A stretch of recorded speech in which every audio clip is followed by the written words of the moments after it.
Good morning all of you. चलिए आज हम स्टार्ट करते हैं वास्तविक संख्या का पार्ट 5 में हम लोग एक फार्मूला पढ़ेंगे। दोनों संख्या का गुणनफल बराबर एचसीएफ गुना एलसीएम। और आप लोग देख रहे हैं कि यहाँ शुरू में लिखा है जांच, शुरू में लिखा है जांच, यानी कि इस फार्मूला की मदद से हम लोग जांच करते हैं और एग्जाम में भी जांच के प्रक्रिया से पूछता है। तो चलिए देखते हैं। यहाँ दो क्वेश्चन है, 32 और 80 है। दूसरा क्वेश्चन है 36 और 64। इन दोनों को हम जांच करके बताएंगे कि क्या ये दोनों संख्या का जो एचसीएफ और एलसीएम हम निकाले हैं वो सही है कि गलत है। तो एचसीएफ और एलसीएम निकालने के लिए आपको दो विधि बताए हैं। यूक्लिड विभाजन एल्गोरिथम से एचसीएफ निकालते हैं और अभाज्य गुणनखंड विधि से एचसीएफ और एलसीएम निकालते हैं। क्लियर? तो चलिए हम देखते हैं। 32 और 80 है। इससे पहले हम आप लोगों को बता दें कि इसके पीछे पार्ट 4 में बात किए थे कि अगर कोई भी अंक या संख्या कॉमन नहीं हो तो उसका एचसीएफ 1 होता है। कोई भी अंक या संख्या कॉमन नहीं हो तो उसका एचसीएफ 1 होता है। तो रिपीट कर दिए, अब आगे बढ़ते हैं। जैसे यहाँ देखिए 32 है और 80 है। तो पहले इसको हम एचसीएफ और एलसीएम तो निकाल ले, फिर तो चेक करेंगे कि सही है कि गलत है। तो चलिए देखते हैं। जैसे यहाँ 32 है तो इसको तोड़ेंगे। तो इधर पहले तोड़ लीजिए। दुक्का दू छक 12, 2 8 16, 2 चौका 8, 2 दूनी 4, 2 अगुना 2 अगुना 2 अगुना 2 अगुना 2। 80 है तो 80 को तोड़ेंगे इधर। 2 चौका 8, फिर 2 से 2 दूनी 4, फिर 2 से 2 है 20, फिर 2 से 2 पंचे 10। तो क्या लिखेंगे? 2 अगुना 2 अगुना 2 अगुना 2 अगुना 5। तोड़ दिए। अब इसको पहले एचसीएफ और एलसीएम निकाल लीजिए। तो एचसीएफ क्या होगा? जो सबों में कॉमन हो वही एचसीएफ होगा। ठीक है। अब यहाँ देखो 2 अगुना 2 अगुना 2 अगुना 2, यानी जो सब मिल गया वो मेरा एचसीएफ है। अब इसको गुना कर लीजिए। 2 दूनी 4, 4 दूनी 8, 8 दूनी 16। मतलब मेरा एचसीएफ 16 हो गया।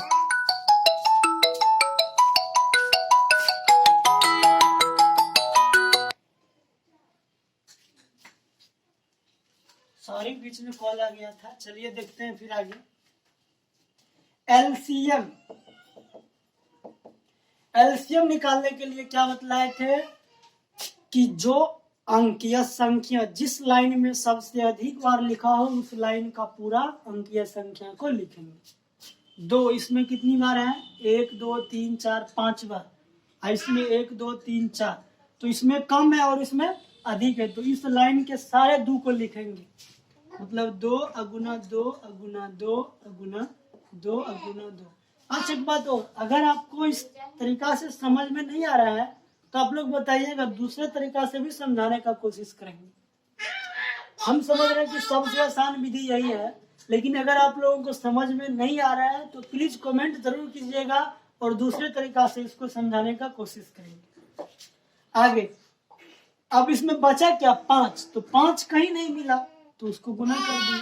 अब कर दिए। 2 दूनी 4, 4 दूनी 8, 8 दूनी 16, 16 दूनी 32, 32 पंचे 160 होता है। 5 दूनी 10 की 0 पंचे 15 1 16, 160। ये हो गया आपका आंसर। आंसर अभी नहीं हुआ। हम क्या बोले हैं?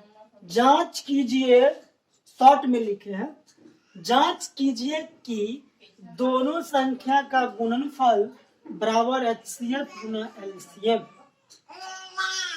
तो हम जो ये एचसीएफ और एलसीएम निकाले हैं वो मेरा सही है कि गलत है। अब जांच करते हैं। फॉर्मूला लगा दीजिए। सूत्र, दोनों संख्या का गुणनफल बराबर HCF गुना LCM। तो दोनों संख्या दिया क्या है 32 और 80। तो इसको ध्यान लिखिए 32 गुणनफल मतलब गुना, तो गुना 80 बराबर HCF कितना है 16 गुना LCM कितना है 160। अभी दोनों जब आंसर दोनों के बराबर आएगा समझेंगे सही है, बराबर नहीं है तो समझेंगे गलत है। गुना कीजिए 8 दूनी 16 का 6, 8 त्रिक 24, 24 से 25 यानी 25 से 60 आया। इधर 16 गुना 16 256 सेकंड 16 25 16 96 के 6 बाकी 9 16 के 16 और 9 कितना होता है 25। देखिए दोनों का आंसर बराबर आ गया, मतलब हम जो LCM और HCF निकाले हैं वो मेरा क्या है सही है। अगर ये बराबर नहीं आता तो हम जो HCF और LCM निकाले हैं वो मेरा क्या है गलत होता है। एग्जाम में ये क्वेश्चन 3 नंबर का पूछता है, यानी 3 मार्क्स का एक क्वेश्चन देगा और 3 नंबर का पूछेगा। तो इसी तरीका से आप लोग दूसरा क्वेश्चन भी सॉल्व कर लीजिएगा, उम्मीद है। तो हम नेक्स्ट क्वेश्चन की बात करते हैं, आगे देखते हैं। आज हम एक्सरसाइज को 1.2 को एंड करने की कोशिश करते हैं, तो चलिए देखते हैं।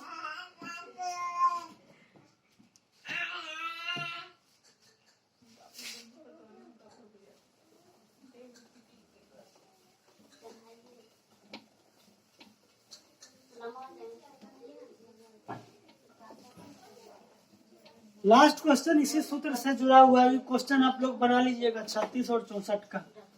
आप लोग अपने एक्सरसाइज का तीसरा क्वेश्चन सॉल्व कर लीजिएगा।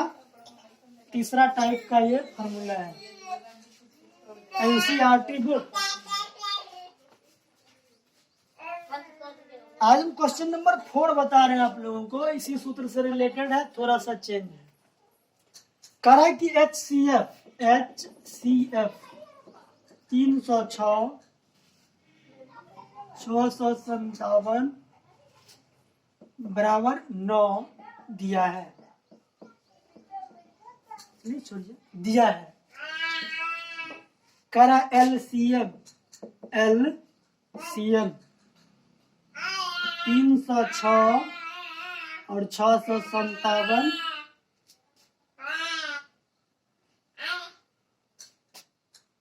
ज्ञात कीजिए, इतना इक्वल टू 1। देखिए इस क्वेश्चन को आप लोग ध्यान से समझिए, कुछ नहीं है, फॉर्मूला से रिलेटेड है इसलिए इसमें बता दे रहे हैं, नहीं तो फिर इसके लिए आपको अलग से एक पार्ट का वीडियो बनाना पड़ता है। तो चलिए वैसे हम हर एक टॉपिक को जो भी थोड़ा सा डिफरेंट है उसको एक वीडियो में क्लियर कर रहे हैं। 15-20 मिनट का वीडियो बनता है और सेपरेटली बना देते हैं आप लोगों के लिए। तो चलिए इस क्वेश्चन के कहने का मतलब है कि 306 और 957 का HCF 9 है। आप लोग इसको अलग में निकाल के चेक कर लीजिएगा, इसका LCM 9 आएगा, HCF 9 आएगा। तो यहाँ आपको निकालना नहीं है, वो निकाल करके दे दिया है, ठीक है। कह रहा है कि इसी संख्या का 306 और 657 का LCM ज्ञात कीजिए। तो अगर हम अभाज्य गुणनखंड विधि जैसे हम 12 और 15 से निकाले थे कि 2 दूनी 4 4 तिया 12, फिर यहाँ 3 5 15, इस तरह से निकाले थे ना HCF और LCM। तो उसी तरीका से वो निकाल करके HCF 9 दे दिया है और आपको कह रहा है LCM निकालने के लिए। इस तरीका से LCM निकालेंगे तो हमको टाइम ज्यादा लगेगा, इसलिए हम इस फार्मूला की मदद से इसका HCF निकालेंगे। तो चलिए देखते हैं कैसे। उसके बाद आप लोग यहाँ क्या लिखिएगा, सूत्र से, या हम जानते हैं कि सूत्र से, या हम जानते हैं कि क्या दोनों संख्या का गुणनफल बराबर HCF गुना LCM, ठीक है। तो दोनों संख्या का गुणनफल, तो दोनों संख्या है क्या 306 गुना 657 बराबर HCF 9 दिया है गुना LCM हमको निकालना है। बात समझ में आ गया। अब यहाँ देखिए, यहाँ 9 से गुना है, इधर आएगा तो भाग हो जाएगा, मतलब 306 गुना 657 अब बाई 9 बराबर एलसीएम। तो एलसीएम निकल गया, 9 से भाग देंगे तो 9 तिया 27, इसमें 3 बच गया, 9 चौका 36 कट जाएगा। अब इससे इसमें 34 गुना 657 कर लीजिएगा, यही आपका एलसीएम होगा। कोई दिक्कत नहीं होना चाहिए। उम्मीद है कि आपको समझ में आ गया होगा। देखिए, हम आप लोगों को केवल टाइप बता रहे हैं कि उस टाइप के क्वेश्चन को आपको कैसे सॉल्व करना है, और 1-2 एग्जाम्पल लेकर समझा दे रहे हैं। बाकी आप लोग अपने बुक से कीजिए। अगर आपसे कोई क्वेश्चन फंसता है तो आप हमसे कमेंट करके पूछिए, हम आपके क्वेश्चन का रिप्लाई जरूर देंगे। और रही बात कि कुछ क्वेश्चन को हम छोड़ते चल रहे हैं, जो डिफरेंट टाइप का क्वेश्चन है, तो उसको हम सबसे अंत में आप लोगों को क्लियर कराएंगे। जो क्वेश्चन छोड़ते जा रहे हैं एग्जाम से रिलेटेड नहीं है, इसलिए उसको छोड़ रहे हैं, लेकिन फिर भी लास्ट में उन सभी क्वेश्चन को हम सॉल्व करेंगे। जब ये पूरा चैप्टर फिनिश हो जाएगा तो लास्ट वीडियो में उन सभी क्वेश्चन को हम क्लियर करा देंगे, ताकि जो भी इच्छुक हो कि नहीं हमको सारा क्वेश्चन का जानकारी नॉलेज होना चाहिए, तो वो सब उसको सीख सके, समझ सके। तो इसको आप लोग लिख लीजिए, और इस टाइप का क्वेश्चन आपके बुक में एक ही दिया है जो हम सॉल्व कर लिए। आप लोग किसी और भी बुक से इस टाइप का क्वेश्चन उठाइए, बनाइए, कोशिश कीजिए, जितना प्रैक्टिस करिएगा उतना सीखिएगा। तो चलिए, bye, see you next class. Thank you watching this video. Next class में हम लोग नेक्स्ट एक्सरसाइज के साथ मिलेंगे।